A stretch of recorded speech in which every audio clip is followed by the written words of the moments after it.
it costs a lot in terms of energy. Probably a small country is the total usage. So it's definitely something we should be aware of. And it's something that actually is fixable. People think Bitcoin is a static thing. It's not. You can change the code of Bitcoin if ever all the miners agree. So there's no reason not to fix it or to optimize it. Bill Gates is right. But like anything, the crypto kitties are so sensitive that if you say anything negative about crypto and you maybe tell people to pump the brakes or be careful putting their entire net worth into it, they all just freak out and then start sending memes to you for 12 hours on Twitter. So of course it's an issue. Any reasonable adult would say it's an issue, but so was having bank branches. And we used to have 25,000 of them in the United States, according to a quick research I just did. And, we're now down to under 9,000. So, there's a cost to running any business, and we need to look at the value of that business and then decide if it's worth it or not. And if it can be optimized, it should be optimized, just like anything else. The bigger picture is there's probably better uses of our time in terms of solar and nuclear and other projects we could be working on. Bitcoin is but a fraction of 1% of the global energy usage. You're being so patient. I'm shocked you're able to contain yourself. It's because I'm right. Pomp's going to just agree.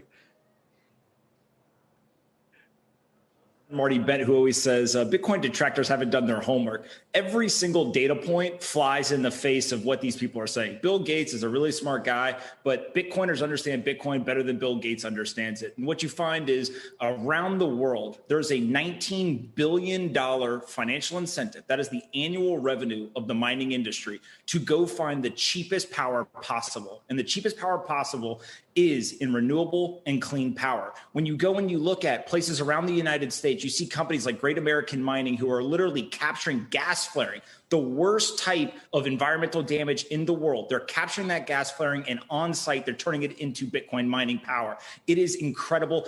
Bitcoin is actually the largest driver, in my opinion, of clean and renewable energy R&D in the world. If you go into certain provinces in China, 95% of the power consumption is coming from renewable energy. And the reason why it's so popular in China is because they overbuilt their hydropower capabilities. There is stranded power all over this world. And what we are finding is that financial incentives drive the world. There's $19 billion at stake today. As the price of Bitcoin continues to go up, there will be a larger and larger financial incentive. And people want to use clean, renewable energy to mine Bitcoin. They're already doing it. And Bill Gates, frankly, doesn't understand Bitcoin. He doesn't understand the power consumption. What we should be listening to is the industry experts, not people who don't understand what they're talking about. Every single data point disproves what he's saying, yet we run around because it's Bill Gates. Bill Gates was great in the 80s and in the 90s and into the 2000s. Bill Gates has been against Bitcoin, and Bitcoin has continued to prove to be one of the most important technologies over the last decade, and it will continue to persist regardless of what Bill Gates, Warren Buffett, or Jason, I love Jason, but whatever Jason says,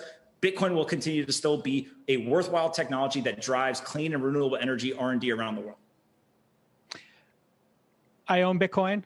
I think it's a brilliant technology. Doesn't mean it can be more efficient. And what you just stated was a bunch of opinions. You don't actually know. I don't actually know where all of these mines are located. And yeah, you're right. They're going to go to wherever they can get the cheapest energy, or they can steal energy, which is a big part of it as well. People are, figuring out ways to hijack off of the grid, whatever energy they can find. There's no reason to not optimize it. We should optimize it.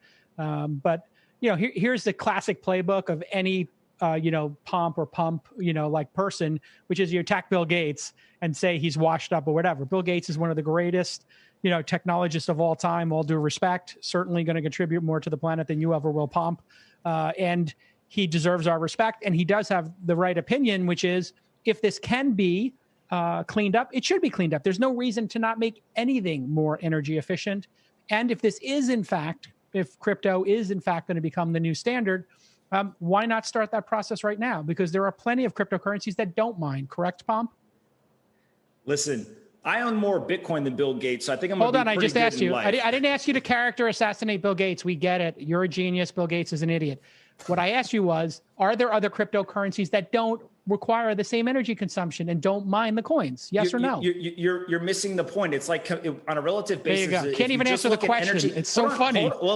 If you allow me to answer the question, if I want to compare total energy consumption, then the U.S. banking system and the U.S. dollar is the most wasteful energy consumption we have. That would be a ridiculous argument in your opinion. What ends up happening is 74%. Fidelity, CoinShares, a number of organizations have done large-scale studies. You can use Google. Just go Google it. 74% or more of all energy consumption in Bitcoin mining is renewable power.